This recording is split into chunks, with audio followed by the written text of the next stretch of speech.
Hello and welcome to Wargames Geek. This week is part one of a two-part video series on how to build a Roman fort or defensive wall. I'm starting with the gatehouse, and for the upright posts for the corners I'm using 10mm by 10mm square dowling rods or stripwood, and they will be cut to 180mm each. So I'm just dry fitting this now, and what I'm doing is I'm attaching a 5mm by 5mm beam across the two posts, and that's 70mm even from the bottom, and then the second post 60mm above that. This is going to be, the second row is going to be a tower. So the gap between the upright posts is going to be 80mm.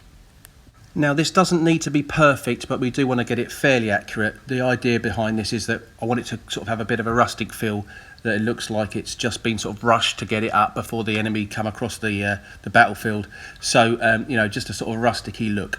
So I'm using some PVA glue here just to dab out those, mark those out, and then, as I say, the next thing then is to just attach those cross beams, and I'll show you that now. So we're attaching the top beam first. That's the tower, that's the beam for the tower, and then this is the sort of, if you like, this is going to be the sort of platform above the gates, and then we just need to make sure that that's all at 80mm across from at the top and at the bottom.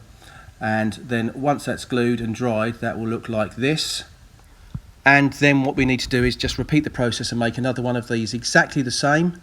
And then we'll add a couple of extra cross beams to that, because it's going to have a palisade fence attached to it, because that will be where archers will be up there firing and shooting down onto the enemy.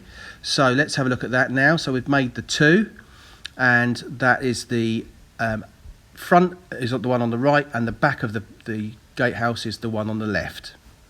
The two additional beams are 25mm higher than the original beams that we put on in the first part that we made there. So that's those, and they will have some palisade fencing. As I said, they'll have some fencing attached to them as we go through the process of making this gatehouse.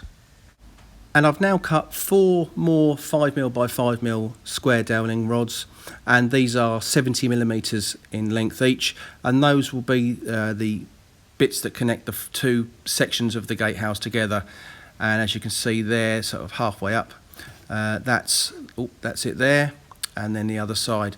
And so now we have the sort of makings, or the start of a gatehouse for this fort or defensive wall.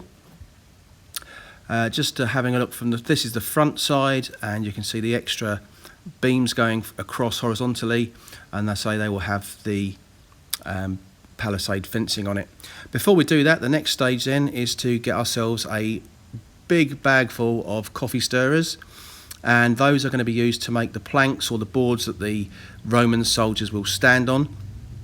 And this is the idea, so we're just literally sticking them down with some PVA glue and just building that up until we've got a floor going all the way across from the right to the left, and we've done both levels of that. So that's starting to take shape now and starting to sort of make a bit of sense of what I'm talking about. And you can see that that's going to be the gatehouse area there, with the upper floor for additional archers to stand on. So now I need to lay it on its back with the two cross beams at the top, so that you can access those. Because what I'm going to do now is I'm going to use some little wooden skewers, and I'm going to cut those down to length and start building up the palisade fence or defensive fence at this is above the gatehouse. And it's just easier if they're laying down so they don't sort of fall off. So we're using the two cross beams that we made, and we're putting PVA on those, and then attaching the little wooden skewers onto that. And what I've done is the two levels are done, and as you can see, as I say, it's really rustic. I want it to have a real rushed appearance. I want it to look like the Romans are sort of rushing to get it done before the enemy arrive. So that is the two floors done, and the palisade fencing on the front of the gatehouse there. The next part is then to start building up the rampart walls, and for this what I'm using is some polystyrene board. Now that's 450mm long, and the thickness is 25mm, and what I'm going to do is I'm going to put it 3 layers high. So just dot this PVA on here so it dries a bit easier, and what we'll do is we'll just sort of stack them on top of each other, the sort of 3 layers if you like. So that's the first one PVA'd up, and then what we're going to do is we're going to get another piece of this 25mm thick insulation board, and we're going to just fix it on the top. And then once we've done that and that's dried, do let it dry first, because if you don't, it starts to slide around a little bit. So let that one dry off, and then what we're going to do is we're going to come back again and we're going to repeat the process with the PVA glue. So we're going to start dotting it around again. As I say, just let that first one dry first, that first layer dry off, and we start to dab that out. And once we've done that, again, just as we did before, that looks a bit dodgy, but we get another layer of the 25mm insulation board, and we fix that again on top.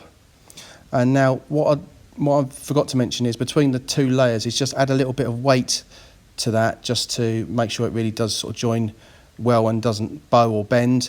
And I'm just using another piece of my terrain for that, and just allow that to dry off, give it a good few hours to dry, and then we're ready then to start shaping it. Okay, so it's at this stage that Mrs. Wargames Geek threw her teddy bears in the corner a little bit, because I'd made a hell of a mess with the polystyrene going everywhere. So she forced me out into the garden. So here I am outside now, and I've got the hot wire cutter.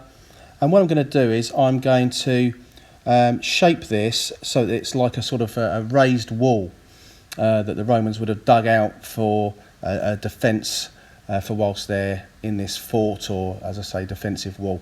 So I've just smoothed it over. So I've just literally taken the hot wire cutter and just taken it across and just made a sort of straight edge.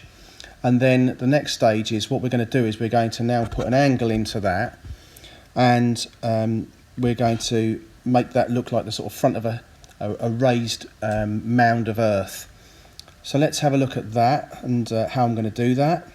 Okay, so I've made a line across the top, and I'm going to cut an angle into this here, which will be the sort of front area of this sort of rampart wall. So that's that first side done. A quite steep angle, so it's difficult for enemies to climb up. And then as I go round to the other side, a bit of sunlight in my eyes, but as I go around to the other side, you can see these 2 lines here, and the top one, the one at the back there, that's going to be a 90-degree angle, and then that one's going to be a sort of 45-degree or whatever, just going off on the inside of this defensive area.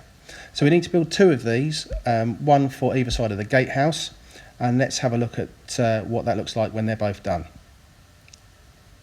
So Mrs. Wargames Geek has calmed down. I'm allowed back in the house now, and I've built the 2 rampart wall sections. The gatehouse is taking shape, and you can see kind of how that's now going to work. So there's plenty still to do. I've put a few holes in there. I'm considering putting some skewers in as sort of more defensive spikes coming out of the ground, and I've rounded off the area as you come into the fort, and we have our sort of platform on the ground level, or level 1 if you like, this area here, and then our sort of raised platform for the additional archers to shoot off of. And then as we have a look along the back line, you can see there that's done. You can see the area there which I melted it a little bit too much with the hot wire cutter, but that's irrelevant. Once that's got some texture on it, well, won't even notice, and just look like part of the that it's supposed to be there. So this is it looking from the back, looking out across the sort of battlefield if you like, and we're ready for the next stage. This is the end of part 1 of my Roman defensive wall. Please join me for part 2 next week, where I'll be adding the gates, the wall defences, and a few other bits and bobs before painting it all in readiness for the Romans to set up in their new temporary home. Thanks for watching.